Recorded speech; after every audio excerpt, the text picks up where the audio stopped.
हरे कृष्णा। आप सभी का स्वागत है हमारे चैनल पर।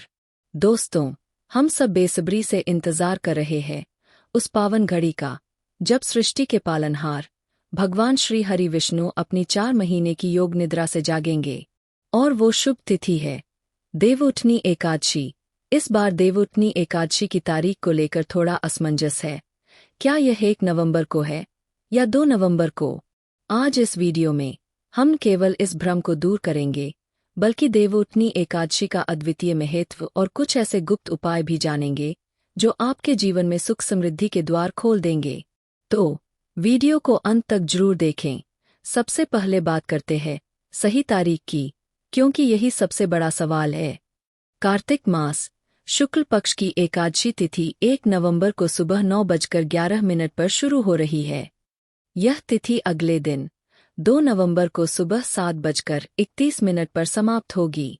हिंदू धर्म में कोई भी व्रत त्योहार उदया तिथि यानी सूर्योदय के समय जो तिथि हो के अनुसार मनाया जाता है।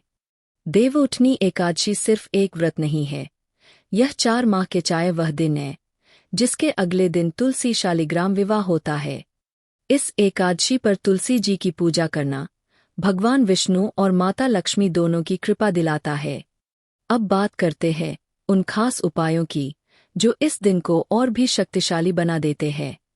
इन्हें श्रद्धापूर्वक करने से आपके घर में धन धान्य की कभी कमी नहीं होगी। पूजा के दौरान भगवान विष्णु को गन्ने का भोग अवश्य लगाएं और गन्ने से एक छोटा सा मंडप भी बनाएं। तुर्मास का अंत है। भगवान विष्णु के योग निद्रा से जागते ही विवाह, मुंडन, गृह प्रवेश जैसे सभी शुभ और मांगलिक कार्यों पर लगा विराम समाप्त हो जाता है। यह दिन नए जीवन की शुरुआत का प्रतीक है। शास्त्रों में इस एकादशी को प्रबोधिनी एकादशी भी कहा गया है। माना जाता है कि इस दिन सच्चे मन से व्रत और पूजा करने वाले व्यक्ति के जन्मों जन्मों के पाप नष्ट हो जाते हैं और उसे अंत में मोक्ष की प्राप्ति होती है। गन्ना मिठास और समृद्धि का प्रतीक है।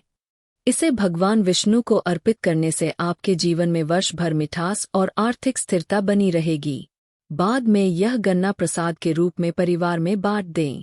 स्नान के बाद पूजा स्थल पर एक स्वच्छ चौकी पर थोड़ा सा हल्दी मिश्रित आटा या गेरू से भगवान विष्णु के चरण बनाएं।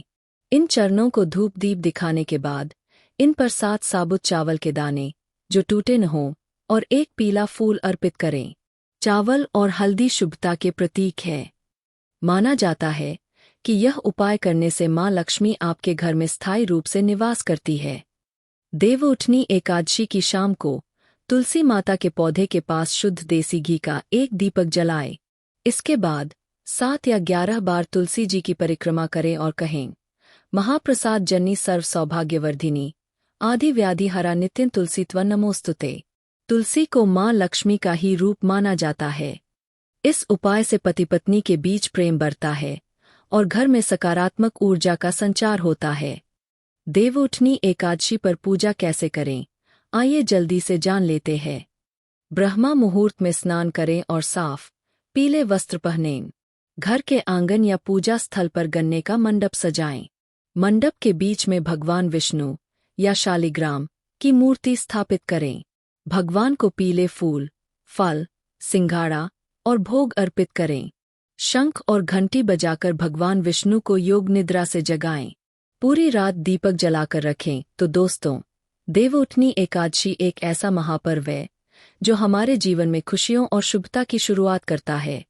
पूरी श्रद्धा से व्रत रखें, पूजा करें और इन उपायों को अपनाकर भगवान विष्णु का आशीर्वाद प्राप्त करें।